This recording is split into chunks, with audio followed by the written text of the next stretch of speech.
Hello, everyone. I'm Daz, and welcome to American Civil War and UK History podcast. This presentation is available as a video on our YouTube channel or as a podcast from wherever you get your podcast from. And if you're watching on YouTube, remember to hit the subscribe button and give us a big thumbs up. And check out our website at www.acwandukhistory.com for updates, blog posts, and links to all of our social media pages. The link is available in the podcast description as well. And joining me today, I'm pleased to say, is fellow co-founder of Monuments for UK Veterans of the American Civil War Association and a good friend of mine, Gina Denham. Welcome, Gina.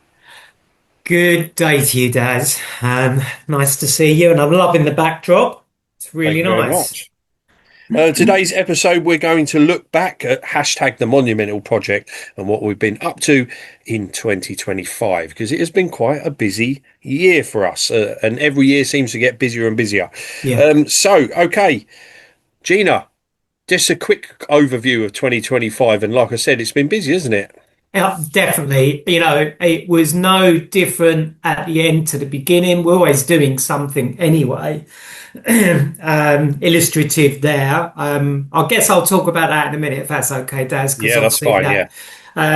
Because what you see there is a couple of inputs that we did to the University of Third Age. But yeah, I saw a message the other day from Frank Tomasello, who's like the commander of the Sons of Union Veterans of the Civil War, based in New Jersey. I can never remember the name of their camp, so apologies, Frank, but I think it's Colonel Francine Camp, based out of New Jersey. And he put a message in there, and he talked about how he had. It can be quite challenging within the Sons of Union Veterans of the Civil War, because obviously depleting membership, perhaps other things going on in the world taking away the focus on, preserving Civil War history. And then in his message, and I'll see if I can find it for you, Daz, but he said that recently he had heard of this group in the UK called Monuments for UK Veterans of the American Civil War Association. And obviously the work that we did, and we collaborated with him on the Samuel Hoff Last Union Veteran plaque. But what I really liked about this message, and I will send it to you, is it almost replicated a message from about 1912, 1913, when one of the women commanders of the Women's Relief Corps met John Davis, the London branch founder, and she talked about the London branch in the same tone in Chattanooga in 1913, about how she'd heard about this small group of veterans and the good work of John Davis. And when I read Frank's message, and it was only in recent days leading up to where we are now, it sent a shiver down my spine that perhaps we really are doing in a different way the work of what John Davis did many years ago. So that's, where we are obviously in the Kira now. And I suppose what we're going to talk about is what led us to that, perhaps Frank making that statement, and the incredibly busy year that we've had. So yeah, tell me where you want me to start. Yeah, normally the year starts off fairly quiet as far as events and stuff like that is concerned. But in the background, Gina is doing lots of research. I'm doing stuff for social media, this, that, and the other. But last year, Gina, and I think it was the back end of 2024 into 25, Gina took Monuments for UK Veterans of the Civil War Association on the road to talks. And you started doing talks at the, you explain. Yeah, so I call it Tales on Tour, because the premise of what we talk about is called Campfire Tales, and there's two versions of it. There's the story of British people involved in the American Civil War, for people who have no concept of Civil War. It's placed in British history. And then obviously, and so that would talk about how many Brits served, the fact that there were no veteran organisations in the UK apart from the London branch of American Civil War veterans. So it's called Campfire Tales, as you well know, because it's named after, it's a quote from John Davis, where he would say that these old veterans met at Bermondsey, they would jibber jabber, tell their campfire tales, fathoms long. And so that's why we call our Tales on Tour Campfire Tales. And this, I'm glad that we did this, Daz, because the U3A, obviously, it's a national charity. There's loads of little subgroups all over the UK. And we were quite lucky to give two talks, one to a group based outside of Chelmsford, and then another group, which was about 150, perhaps 200 people strong in Hadley in Essex near Hadley Castle. So you've got two slides there, Dad. The one on the left, it was the smaller group in Chelmsford, and the other photograph is in this big church hall in Hadley in Essex, and those banners in the background, these stars and stripes and the Union Jack there, weren't our flags. They were there anyway, so it was a nice bit of serendipity. But you can see we've got our display, we've got our resin copy of the plaque that we've now, the original of which we've now secured and is in the UK. Really good reception, and obviously we got some great feedback from that, which sort of shaped it a little bit in order to provide a more enhanced version of Campfire Tales. So well received. I think donation wise, I think we ended up getting about £200 in donations towards the work that we do. So yeah, it was a nice Kickstarter because as you will know, you and I did our Campfire Tales later in the year, but I guess we'll probably be talk about that as we go on. Yeah, and again, it gave you an opportunity to hone your craft in Yeah, doing a yeah. talk, and so that was great. And Oh, I was yeah, going to say the only thing as well, I think for me, 2026 really is going to shape, well, ideally for me, is to be able to take the tales on tour that we can go to places and deliver these talks. In fact, so is it too early to mention that we've already got some irons in fires with some yeah, I sons of will. I will uni? bring that up later, though. I will Lovely. bring that up Okay. later. We can Yeah. discuss that. Okay, so and then spring came along, and you went to the round table, American Civil War Roundtable UK Spring Conference again this year. Had Yeah. a fantastic display. You had a great interaction with all of the Mm. members there. So just tell everyone about that experience, and Yeah. and having a better location this time round, wasn't it, than the first time? Yeah, yeah. So in the year before, we was in the sort of the lobby area outside the where you had like Chris Mikowski, the man who makes this American Civil War sound sexy. So you got the we were in the lobby area, and I said, look, it'd be nice to be actually within the conference area, and to feel perhaps more included as well, and very much we were welcomed into that, and yeah, so we had a good reception, a lot of engagement. You can see a lot more props and material related to our work as the Monumental Project. You've got the actual master copy, if you like, of our cast plaque on the table there, and you've got lots of other material that we've since acquired. We've got some original artifacts. You've got that Civil War haversack. You've got cartridge boxes, etc. That you can really get up close and personal to the Civil War. You can almost smell it. So yeah, great reception. Really nice to speak to the American Civil War Roundtable UK members, and of course the guest speakers too, to kind of listen to their differing interest in the Civil War. So yeah, really good reception at the conference. I'm obviously planning to go again this year. Excellent. Okay. And of course, the display and adding to it and enhancing it and going to these talks was all leading up to one thing in 2025. Yeah, And of course, that was the highlight of my year. I know it was probably one of the highlights of your year as well. But yeah, and of course, Tom, and we made it to Chalk History Festival. And I mean, yeah. Chalk History Festival is the biggest and best in the country, if not maybe even the world, I would say. It's a Yeah. week-long festival. We learnt as we went along. But Gina, Mm. what was it like to get the invite to go and be at Chalk History Festival? Well, you've said it before. When you say stuff to me, I'm not going to be honest. I never take it with a pinch of salt. I genuinely believe that when you tell me something, I believe that it will become true. Now, you'd said to me about when we went to Virginia, and you said about, oh, lots of the American, you will not realize how much of the American Civil War, occurred in Virginia. And it became apparent that when we went to Virginia, an emergent Civil War symposium, how true you really were. Now, you'd gone to Chalk the year before, on your own, just kind of, reconnoiter the event and said, look, this is a must. We really have got to put this in our diary. And against the odds, and you might recall that I had a concert and I had to cancel because I got the dates wrong. Two concerts, in fact. But we went along.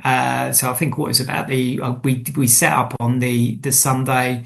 We were there for a whole week, and it was a real excellent opportunity. I've never seen such incredible footfall, coming through an event. I've been involved in living history since goodness, probably about 1980.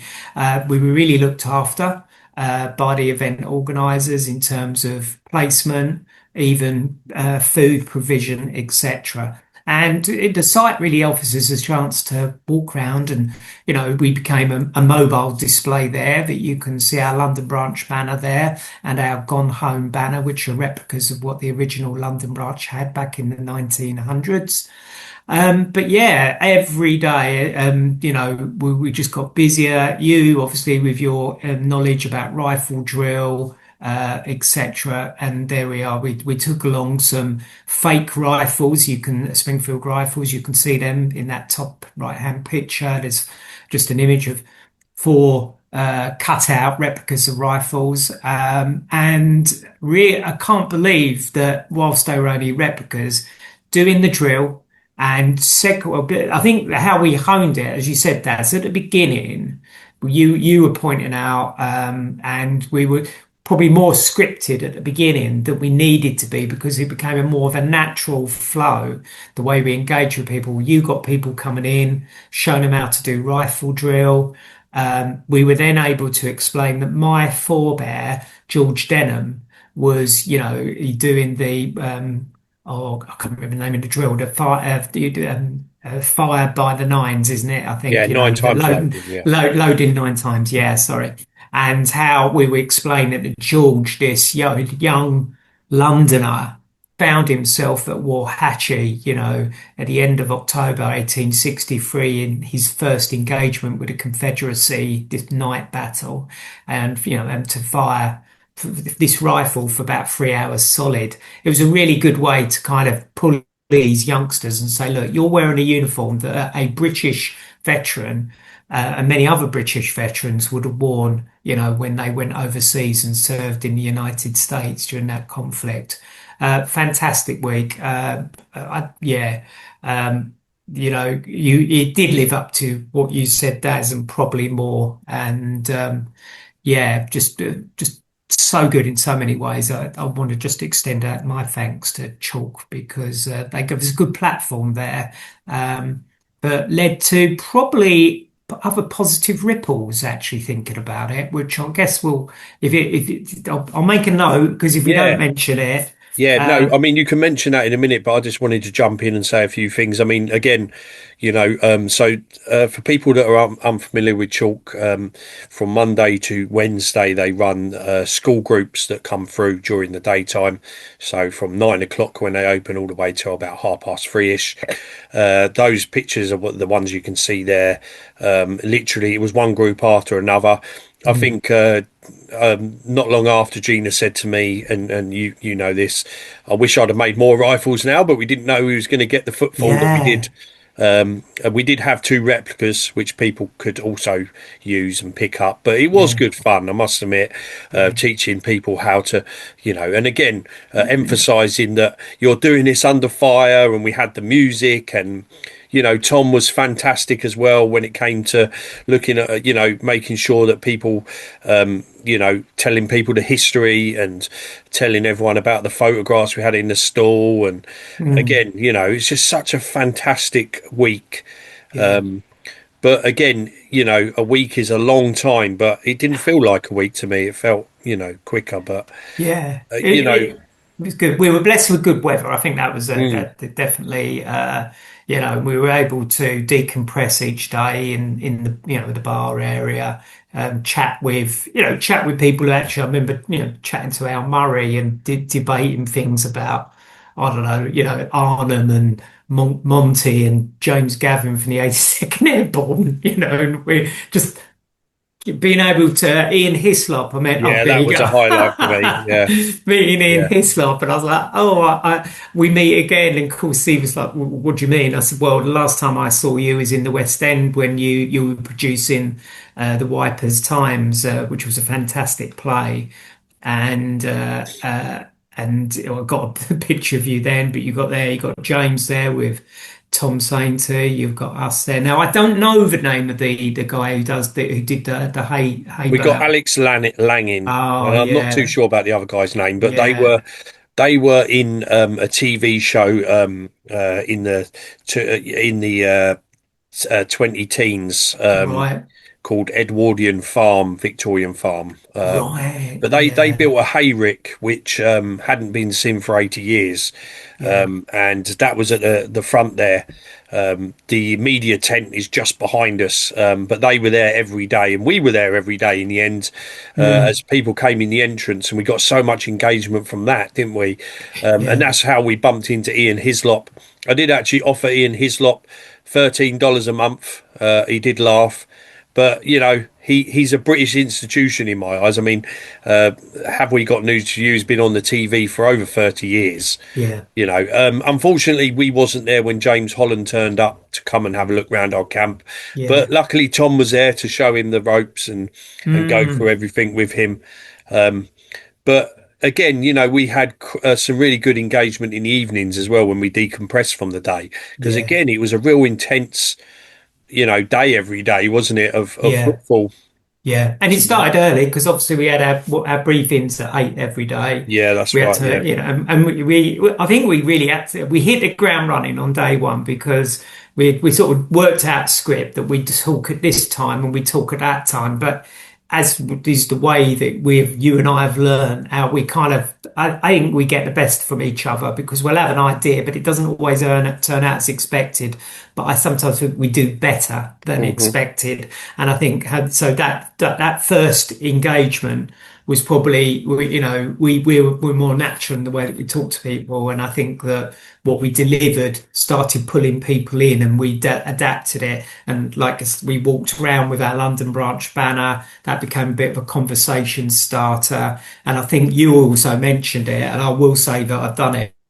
About actually, why don't we get these civilian clothing so we can represent the London branch members in old age Yeah. for other future events? Because I do sometimes think when people see the London branch of US Civil War veterans on a banner, they think we're a living history group called the London branch. And of course, we have to explain, no, we're not a London branch of US Civil War veteran reenactors. That banner is a replica of an original banner that was seen, in the heart of London and Westminster, St Paul's Cathedral, sort of, from about 1915 onwards. Love to know where that banner is, but at least we've got a replica of It's it. in someone's loft, probably Yeah, in London definitely. somewhere, if it Yeah, survived the Blitz. yeah, But anyway, going on about the ripples that you was mentioning. So I'll mention a couple first. yeah, One was we met a fantastic young lady called Catherine Warr, or yeah. Ware, or Excellent. Yeah, however you say her name. She's got a fantastic YouTube channel. We will mention her again a little bit later, so we won't go too deep into lovely. that. But Yeah, she is a content creator, and she did come down and see us. We did have an opportunity to do stuff with BBC Extra, yeah, the History Extra, sorry, and others, but unfortunately, haven't seen any of that yet. yeah. But I have noticed that over the last few weeks, stuff has been coming out from months and months ago. Oh, So it right. might just be that they haven't got round to putting it out yet, and Yeah. they might do in the end. And Um, also, I was going to but say, I'd like you to tell us about the ripples of the people that came up to the actual display, because you met some interesting people, didn't you? and had Yeah, some interesting definitely. conversations. Yeah, just like another person you talked about passed with Pete. Do you remember you Oh had this yeah, guy? Pete. Yeah, good old Pete. Pete. He saw you in the bar in the evening. You recognised him. I think he was quite pleased that you'd recognised him. But obviously Pete came and gave a talk with us. Yeah, I'm just trying to think who came. I mean, there were. People, there was a guy who'd been involved in Civil War tours in the States and was talking about, also, I beg your pardon, American World War II tours in Normandy. He was really interested in our work. We just had parents and family members coming along, and just engaging with us. I'm trying to think, I mean, Wasn't there Catherine, someone from a magazine or something like that? Or can't I remember. can't remember now. I mean, Catherine was the first person who hadn't necessarily expected to see what we were going to be bringing to the table and the nature of the topic. But I mean, to be honest, as in terms of footfall and engagement, you're talking hundreds of people because, Hmm. and I can measure that in badges and stickers. Because if you remember, I took along, I said, look, we took along some colouring, we took along some stickers. I'd done my homework on what I thought young people and any person would want to engage with. And obviously, we'd taken along our plaque as well, so it became a talking point. But we did have people come back several times and talk about their connection through, understanding about their family's connection with the American Civil War. Yeah, so I mean, it's just because it was such a long week. I can't think of it other than our videos of Catherine. I can't think of one particular individual unless you remind me No, of and somebody. again, I can't remember their name, but I'm pretty sure there was someone that was doing some kind of magazine in London or something that you Right. mentioned to me. But again, Okay. it's such a long time ago, it's hard to remember everyone that came along. We But we were again, talking everyone, 6 months now, aren't we, Des? Because yeah, I that was mean, everyone that came along was, impressed and again, this was our first time of doing the display. I mm, mean, although we'd had a little bit of practice at reenactments, but again, you know, the people that were coming through the gates at Chalk are there for one reason, and it's because they love history. yeah. And so that's why, and I feel like, that was the right place for us to get that right engagement. We definitely got that. Now, I'm not too sure, Gina, off the top of your head, how much money we actually raised. Can you remember? Yeah, I mean, we'd had to be crystal clear. We weren't going along there as No. like a fundraiser, but people did when people knew what we were doing and what the nature, because we we were already promoting the fact that we were having our double dedication in October, so we were already doing that in June. That invariably led to, well, what is the work that you do? So we talked about, like we've managed to get about 7 or 8 headstones. It's a monumental project. We're going to be keep doing it. So we got, from memory, it was probably about donations about £182, and that obviously goes towards the work that we're doing now. We obviously getting very, very close now to realizing the vision that we had in 2022 of creating a monument. But Yeah. obviously, as we've always said, it will never stop with the monument. It cannot stop. It will carry on. So, yeah. So I think it was about from memory, it would have been no less than £180. Yeah, So, which is which is is not, is, is fantastic. People are yeah, very generous. yeah, Okay, so let's move on to later on in the summer, yeah. because you will go on a little Soscan adventure. You managed to get to one this year, Oh, Summer Film yeah. Association, and you attended. I can't remember the name of the event now. It's the one in Essex. What's the name of Yes, it and called? this one's called Echoes of That's it. History. Echoes of History. So how was that? And you got to display and how what was the Yeah, football like? I mean, very different to chalk because, as you said, chalk is you've got people really interested in history. They want to come along. Is just but with it, Echoes History, it's a much more relaxed event. It's I think they call it the National Monument, where you've got all these different monuments to like the fire service, individuals, etc., based in near Rettendon in Essex. But for me, I think what I liked about this event is that because I'm not I'm not necessarily living a story in terms of the Civil War. I do it because of my forebear George Denham's involvement in the Civil War. So sleeping in an A-frame tent or wearing the uniform is another outcome of my interest because I want to know what it perhaps felt like to wear, a wool jacket on a hot summer's day. I want to know what it feels like to, drill, etc. So, credit there to Chris Lean and of course Mark. They helped me that weekend because I wanted the engagement of the public, which was obviously much less than chalk, but I had an opportunity there to drill and experience something that I'd never ever experienced before, to march along and understand how to drill with that Springfield rifle, and understand the maneuver, positioning of it, why it was so, etc. And Chris, who was taking me through, and his son Toby, were both very kind in how they helped me go through it. But it did give me another sense, for me, when I'm going to be telling these campfire tales of Civil War veterans.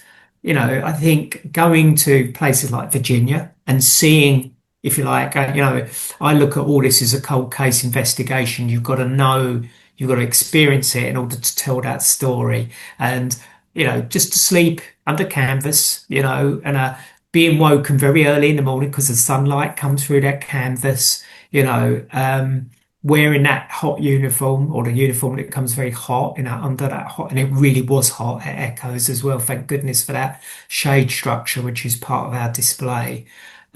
Yeah, really, really, very much contrasting with chalk, but a good weekend to engage with our friends at Soscan who do support what we do and are there for us when we do certain events. So you've got Chris and Mark who have certainly been involved in different ways. Yeah, excellent. Okay, so everything was building towards one thing in 2025, and Mm, that, of course, was the historic double dedication of yeah, Samuel Lander Hoff and yeah, Henry McGuinness. And yeah. here we are indoors. So it took place on October the 4th in 2025. That particular weekend, the weather was absolutely horrendous. Mm, Luckily for us, they have this fantastic chapel. And I've never seen so many people out of dedication. But Gina, tell us about, because I know, I suppose it can get quite stressful in the build up to something of mm, this size, can't it? So just yeah. tell us your thoughts on how you felt it went and your thoughts on that.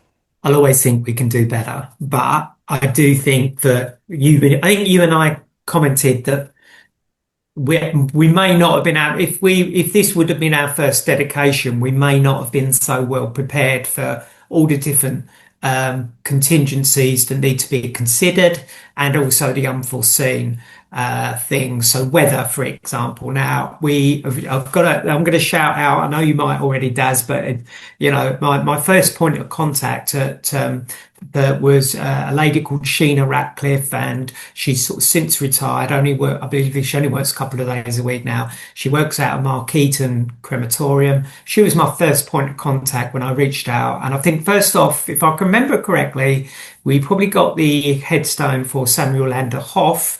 And then it occurred to me, in one of those little moments that you and I have, actually, his comrade Henry McGuinness is buried there, so why not get a headstone for Henry? And then why not let's do a double dedication? And all along, Sheena was a really brilliant advocate of this. She was, is, and she continues to be the massive support of what we do. So, Sheena was our first point of contact, and obviously gave us permission to get the headstones. And then along the way, obviously, we met other people. So you had Melissa Coons, who's a member of Descendants. She's indirectly related to Samuel Lander Hoff, if I remember correctly. And then, of course, you met Scott and Jane Jarvis. And now Melissa, Scott, and Jane Jarvis are all part of Friends of Nottingham and Road Cemetery, and they became friends of the Monumental Project as well, because they really, Scott and Jane in particular, really were our boots on the ground. Now, thinking about this event, we were inside a chapel, but that was only that was offered to us on the premise if the weather was inclement. And as you said, Daz, it was not very kind to us that day. But as is the way, I mean, I remember it raining at the George Denham dedication when you and I first met. But we were quite lucky here. We had the US Air Force Honor Guard come along. We had the Mayor of Derby. We had Eve Saka from the local Jewish community. We had 25 of Samuel Hoff's descendants. I mean, it just was the event that came on, continued to give. We had representation from the London American Legion #1 post, which almost became, they took the baton from the London branch when the London branch sort of, their last veteran died in London in 1933. But the American Legion #1 post carried on being there at Memorial Days, etc. And if you can just see in the picture on the right, Daz, just in front of you, near, at the front of the picture, there you can just see it says London. I think it says London Legion on that hat. So we had representation from the London American Legion. So these are all important players that were involved in that event, and yeah, I think it went I, pretty well. I think the amount of relatives that were Oh, connected to uh, more Henry, sorry, not Henry, but Samuel, Samuel Landerhoff yeah. was quite amazing. And there was a lot, again, this Oh, is a lot of people, wasn't it? yeah. And of course, as they commented, this really was, they didn't think it was going to be as formal, but hopefully enjoyable. Because obviously, when we do this, we don't want to be too formal that people get embarrassed. We want people to enjoy the event. They want to be part of a historic event. And this truly was a historic, the like of having two headstones for American Civil War veterans in the UK is not a sight you're often going to see. The like of having a double dedication for two Civil War veterans in the UK, you're not going to see it. And for the one of them obviously being the last Union veteran in the American Civil War that to die in the UK is not seen. Now, there's always going to be contenders. I know that the Ensign John Davis, Sons of Union Veterans of the Civil War, are looking at somebody who might have died in Hull later on after Samuel Hoff.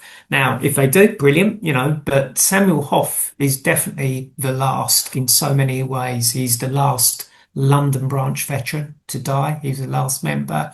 He was obviously the last sort of a member of the Civil War to die in Derby.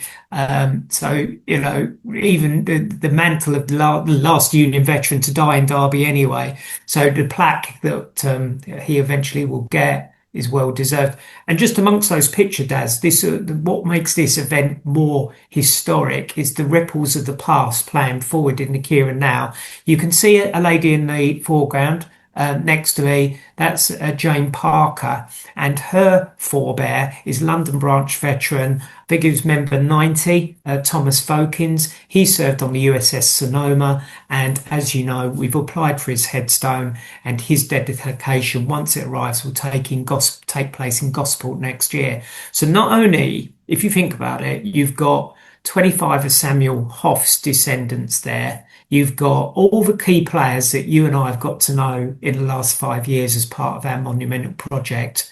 And you've got the descendant of another London branch veteran there, Jane Parker, stood next to me there. So, the events of the past are playing forward in the here and now, that we facilitated this event. The other thing I should also mention is that this one was the first time we had a dedication where we had living historians wearing Confederate uniforms as well.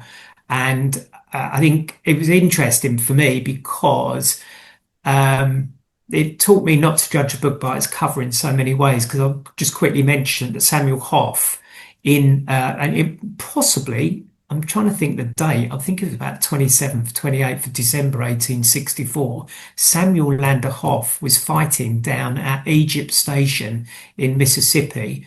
And during that action, it turned out that 500 of the men wearing grey uniforms had been former Union soldiers who were being coerced to become galvanized Confederates. They'd been in Andersonville. You know, you and I have been to Point Lookout POW camp, Daz, and we know the horrors of what these camps represented.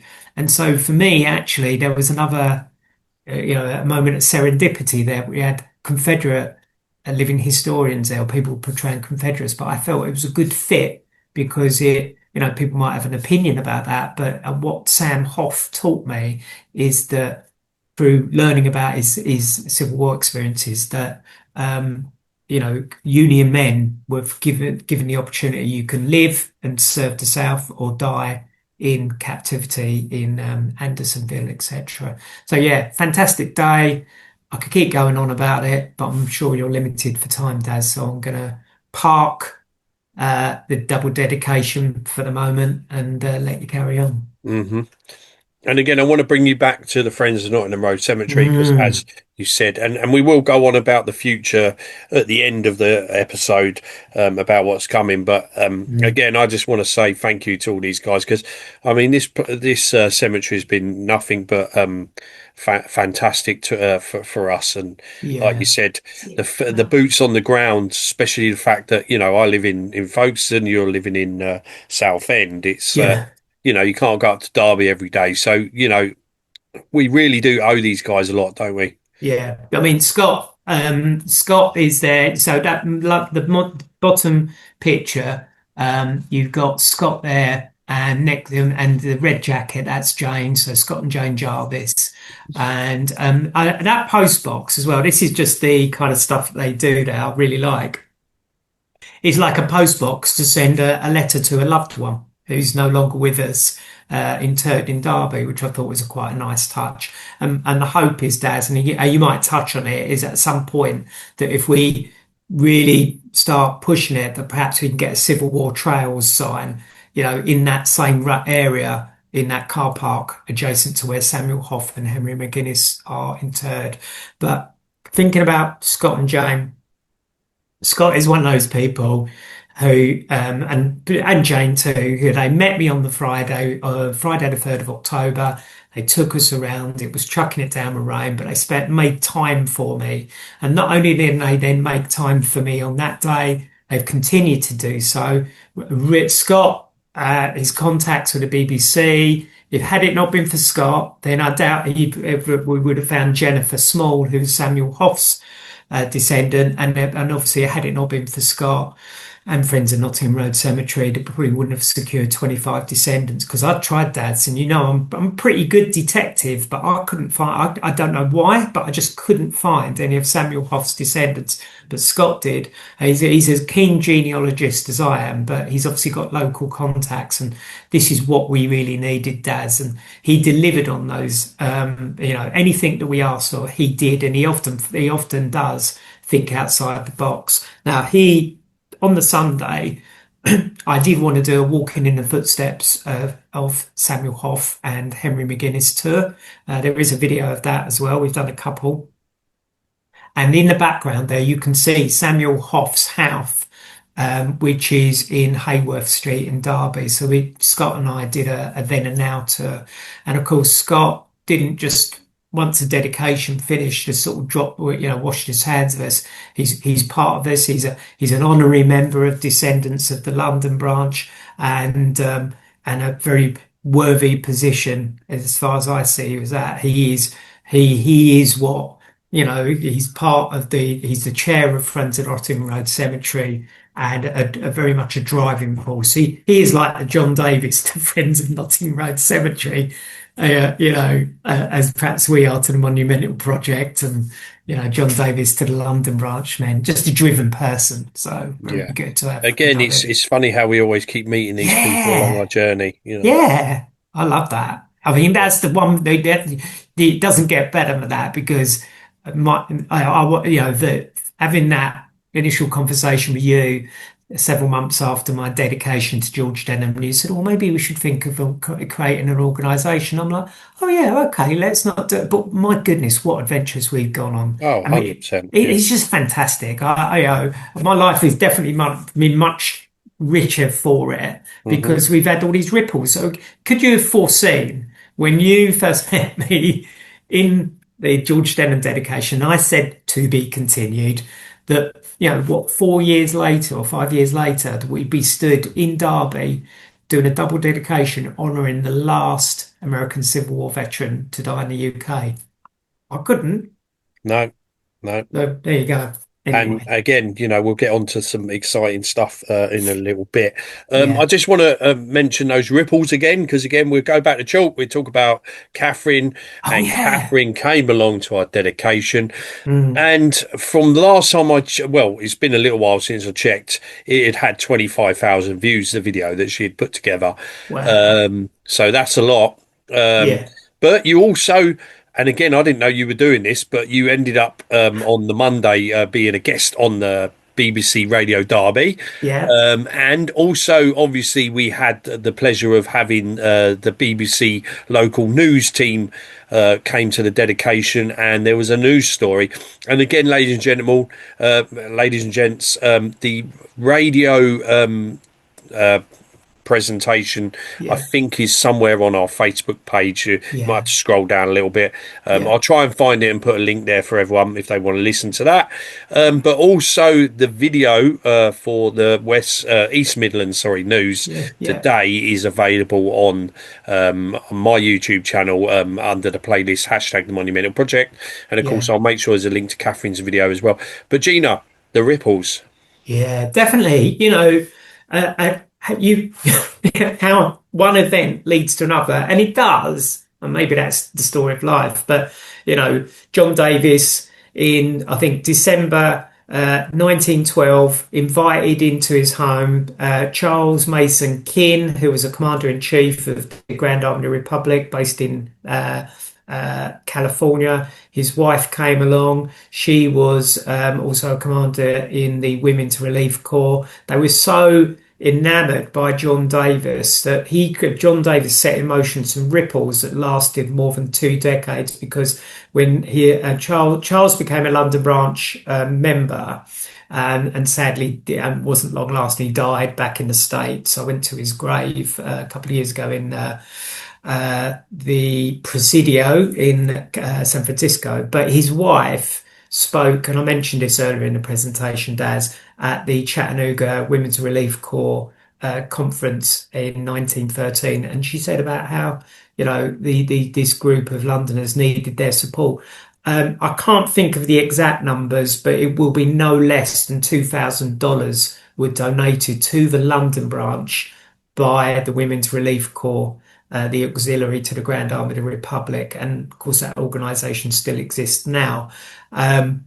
And yeah, every Christmas they would send $50 to the London branch, and it would be divvied up. And they were probably the primary benefactors. So those ripples of the past carried on, and the ripples of the here and now still, the ripples that we made at Chalk played forward in October when Catherine came along. And yeah, it's just a nice feeling that we meet people. I think that's what I like about this, Daz, that in the main, we do have people who support what we do. And every so often amongst those groups, you find a similar individual who's a bit of a mover and shaker and a doer and delivers stuff. And imagine, I love I've watched a couple of Catherine's videos, and she's really creative, really imaginative. And I hope in the same way that you go far because of your passion, I think I would be very much surprised if Catherine doesn't, because she's just so multi-talented, and we were blessed to really have her agree to come along. And all the people, because we had reached out to other people, Daz, as you know, Yeah. and not everybody was available, unfortunately. But Catherine made time for us, and I hope that Catherine it goes far because of commitment to raising awareness as we do. Yeah.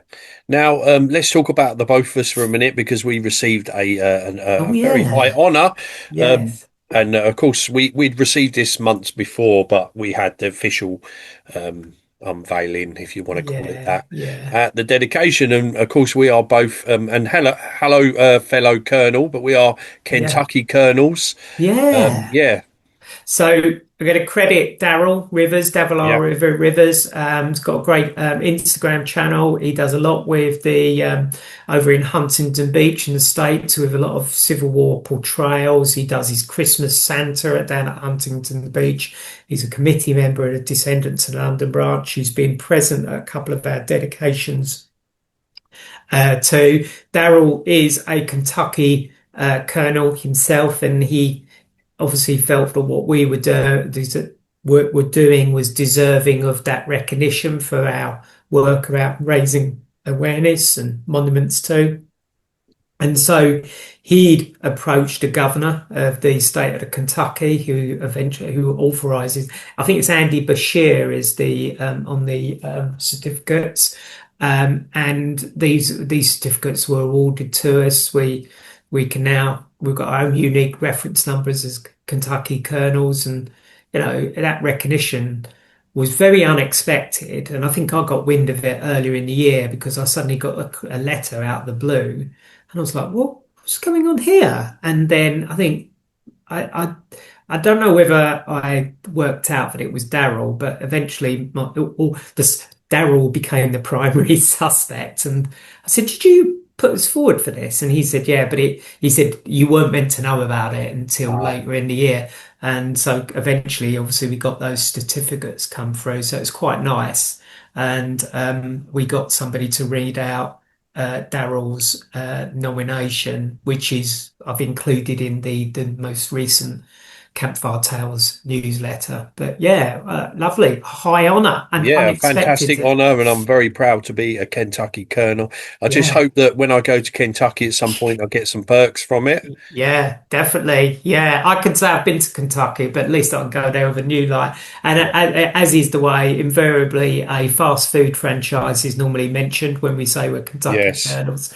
But it is a high honour, and I know of some people recently. Bobby Welch, who's part of the Sons of Union Veterans, the Civil War in Chicago, who I'd met at the James Cleggett dedication. He recently became a Kentucky Colonel and was congratulated, rightly so.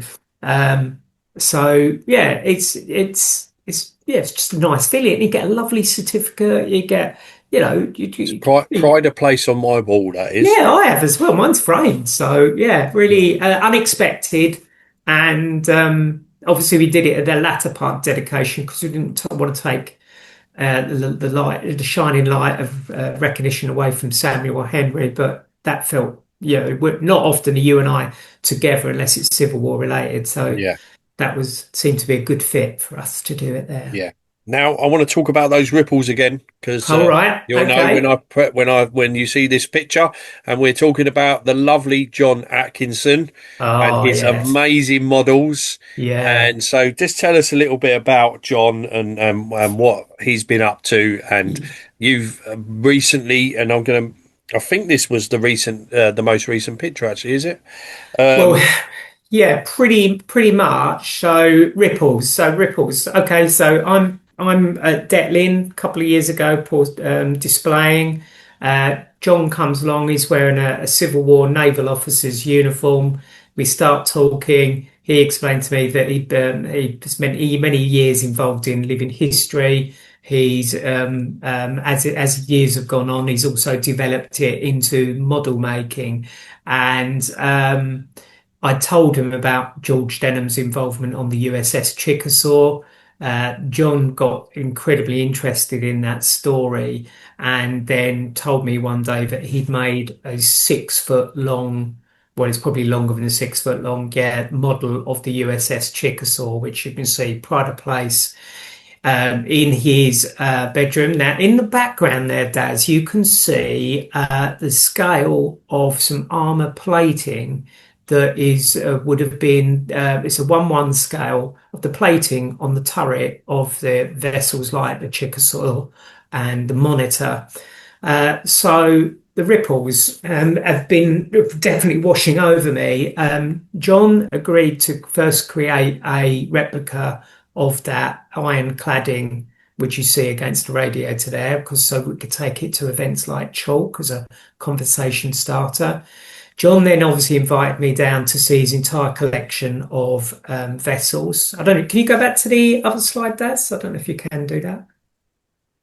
Yeah, so you can see there, I think the one above it is the monitor, if I can remember correctly. You've got smaller versions there. You can see on the wall there that John is an honorary member of Descendants of the London branch. I gave him a replica of a enlisted man's hat with the USS Chickasaw logo on there as well. So yeah, John first made me a 1:1 scale replica of the turret and the armor plating on turret. And then he made me a copy of a turret that went on the uh, Chickasaw. That again is going to be transportable so we can take it to events. And then I'm trying to think when it was. Was it yesterday or the day before? I went down to Kent again. I was already in Kent anyway, visiting some friends. And John then presented to me, it's got to be probably about 3.5 foot long, another version of the Chickasaw. And the attention to detail that John puts into this is beyond words. He's so uh, just such an eye for detail, and all of these models that he's made are museum quality, but completely scratch built. They don't come from a plan or anything like that. I mean, obviously he uses blueprints because I managed to find some blueprints of the Chickasaw. But all that model, with those models you see there, are entirely scratch built, and he's a very humble man. He plays down the quality of his work, but beyond, Daz, it's fantastic. Yeah. And again, meeting these people along the way. Now, I've met him a few times at Detlin, obviously when Yeah, he's in his uniform, and he does actually resemble David Farragut. yeah, So one day I'm going to get him to point and take a picture of him and show everyone. But he's a lovely guy. yeah. So he came up, and we'll get onto that subject in a moment, because Okay, the next slide will yeah. reveal. Because he came and saw us at our first joint talk together, which we'll get onto in a minute.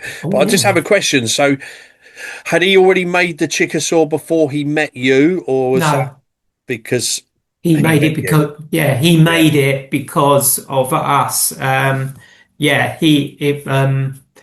Yeah, yeah, I'd obviously talked to him about it, and I'd sort of said to him, I said, look. Would it be because you and I had spoken about again, if we do our displays, places like chalk, etc., we can bring along another dimension rather than just talk about the USS Chickasaw. We can show people and say, well, look, that's the vessel. This is the perfect bake oven that it was referred to, because Hmm. obviously being clad in iron, it was excruciatingly hot within its decks down in the mighty Mississippi. So John obviously made this 6 foot version just off a conversation with me. That wasn't for us. What you see there wasn't for us, but it was an absolute jaw-dropping experience. I can't really explain to you, Daz, how it feels to when you can really get your eye inside and look at the fine detail on these and think, I'm looking at something that replicates a similar view that my ancestor would have had back in 1864 when he first joined the Chickasaw at Cairo, Illinois. It's weird, that I can't explain it, but it's a something that I couldn't imagine that I would experience when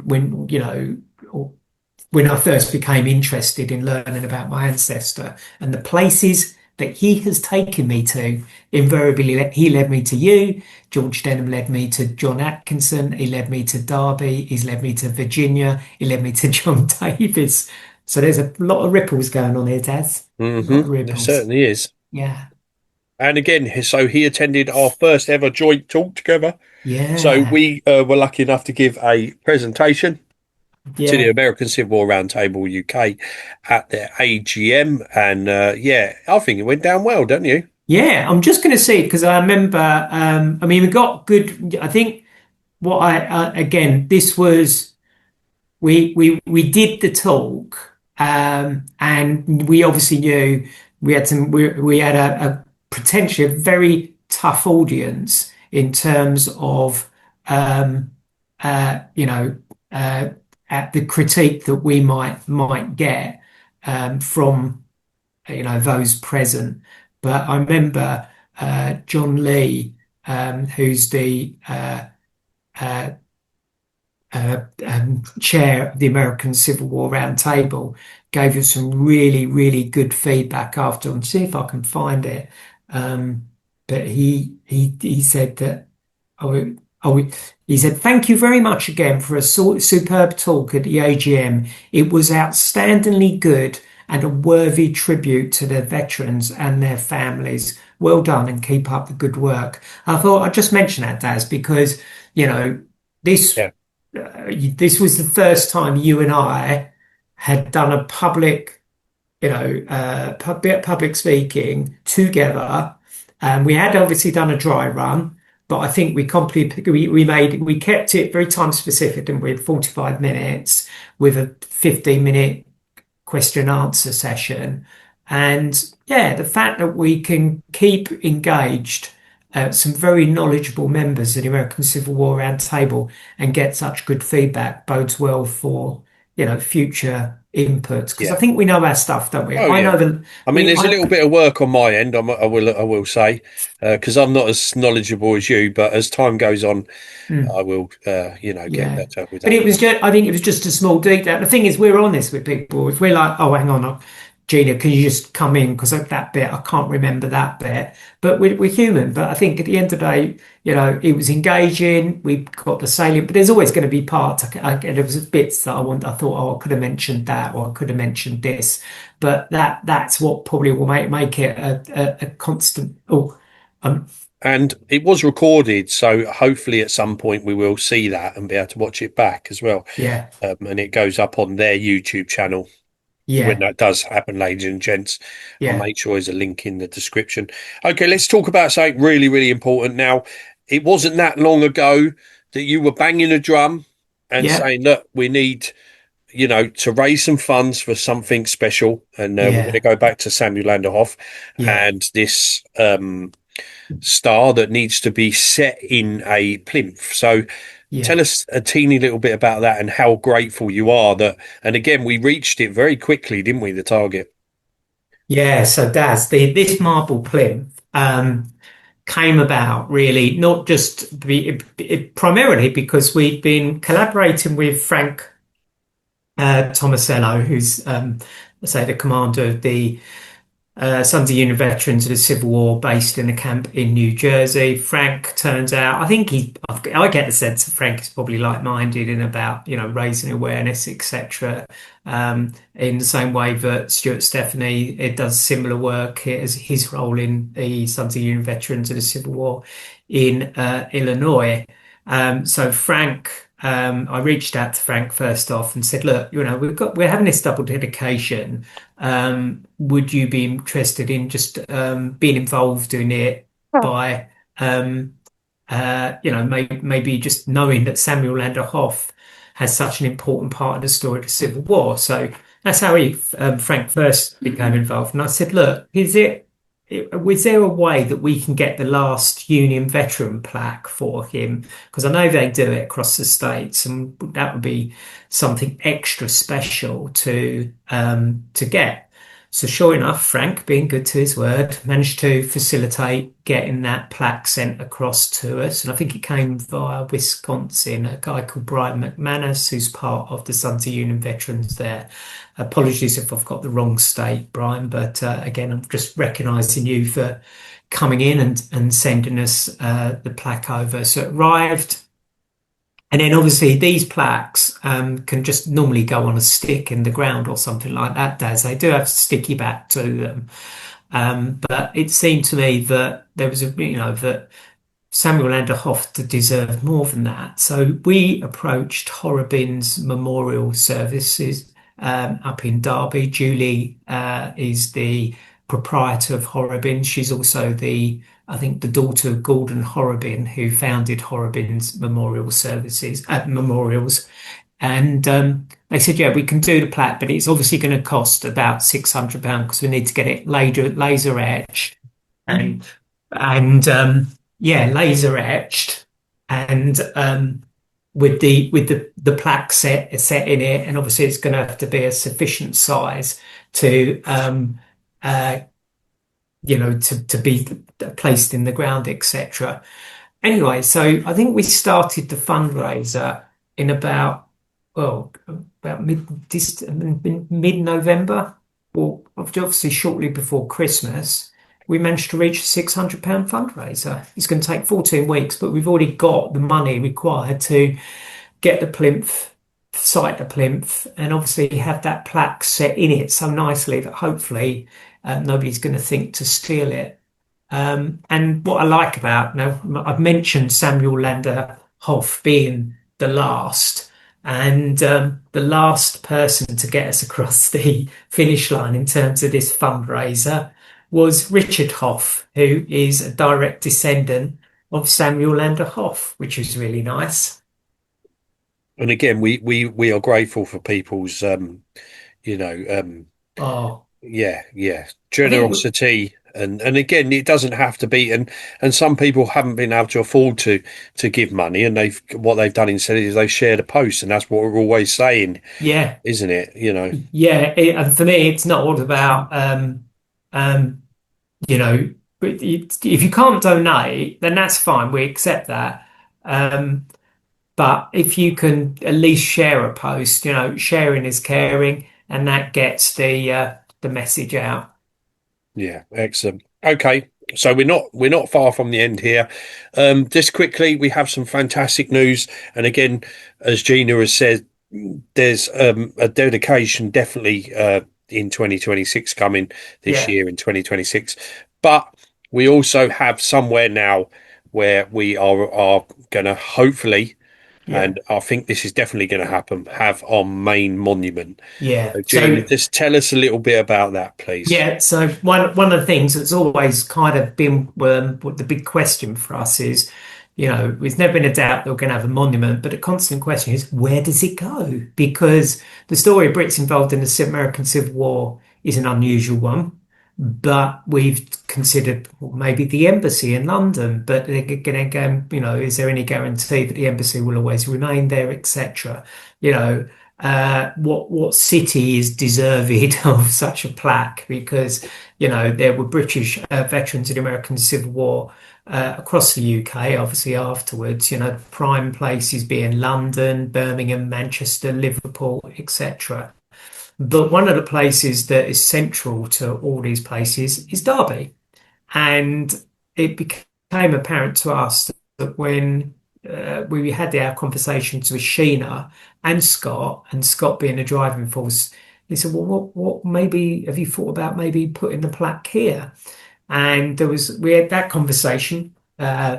Continued, and eventually Scott suggested, and the cemetery are supportive of this, that the monument would go in on the opposite corner to where Samuel and Henry's burial markers are placed as well. So sort of to reflect that. And so the picture I've put there is just to give you a sense of where it will be approximately in Derby. So the hope is that we'll be able to do it next year. And Stuart is taking once Christmas is concluded the bottom section. There you go. That's John A. Logan's quote from General Order 11 in I think it was May 1868. Apologies if I got the year wrong. And he talks about Decoration Day, and it's only obviously one section, but it's about that let no wanton foot tread rudely on such hallowed grounds, and of course about not forgetting these veterans and laying the choicest flowers of springtime on these graves. So yeah, to be continued. Stuart's hopefully once we've got the plaque, we've got to work out how to get the plaque to the UK, and when, because obviously we've got to work out when we might do this dedication, but I would hope it's this year. I would hope that we could get it done this year in addition to our individual veteran dedications. But this one surely has to be a big one, Daz. We've got the parade ground in front, really, haven't we? We've got the concrete area, Hmm. the tarmac in front of it. But yeah, so yeah, and in all honesty, I can't think of a better place really, because you've got Friends of Nottingham Road Cemetery there, which would be the natural guardians to Samuel Henry and this monument. It would be in a visible location for all to see. Of all the locations I've thought about, this one seems to be the best fit. Yeah, But definitely, yeah, 100%. yeah, yeah. So hope. Okay, so yeah, so that's 2025.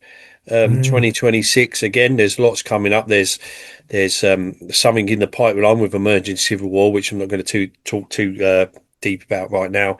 But yeah, there, all will become clear in the future.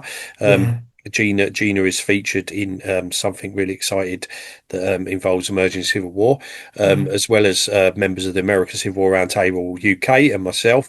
Um, we have plenty planned for 2026. What I'd like to say is if you are a round table in the United States and you are looking for somebody to give you a presentation on this subject, then look no further. Just drop us an email. The mm, email's there, as you can see. yeah, Myself and Gina are available to do talks. It doesn't have to be a round table. It could be any history group yeah, around not just the US but the UK as well. But yeah, reach out to yeah, us. We're on Facebook, Instagram. We have a playlist on American Civil War and UK History's a YouTube channel, which has the full dedications of three of our dedications, I believe. We mm, haven't managed all of them. There's been a couple where we haven't been able to record. They're all there. Go and check them out. Videos that Gina had done in Derby, and all sorts of other stuff. And of course, all of our review podcasts as well. But Gina, are you excited about 2026? yeah, definitely. Because I think, the events that we've had at 2025 have given us some new opportunities, some new people to connect with. And I think, certainly one thing I am excited about, hopefully, is the being able to do our tales on tour, to be able to deliver these campfire tales because, we can do it on Zoom, we can do it to big groups. We know the topic, and we can take it across the Atlantic, we can take it to the States, etc. Yeah, and I think we're still looking at potential events that we can go to, and I think the props that we're going to take to events in 2026 will be just to enhance our display anyway, because we've got three, models pertaining to the Chickasaw and Ironclad. So we've got obviously our rifles, the rifle drill. We've got people who want to be involved in our event. So yeah, I'm hopeful that 2026 will take us on some quite new and exciting adventures. And I guess you talked about ripples, in today's input. But I think those ripples will just keep continuing. They'll wash over. We're going to meet other people, and I'll be interested to see what develops and how we engage with other people. Because sometimes you just don't know what to expect, do you? Really, it just happens. You're like, wow, I never expected that. It's Yeah. nice. Well, all that is left to say, ladies and gentlemen, is thank you, Gina, for giving up your time to come and tell us about 2025 and hashtag the Monumental Project. Like I said, check out our social media pages. There's always something going on. But all that is left to say is cheers.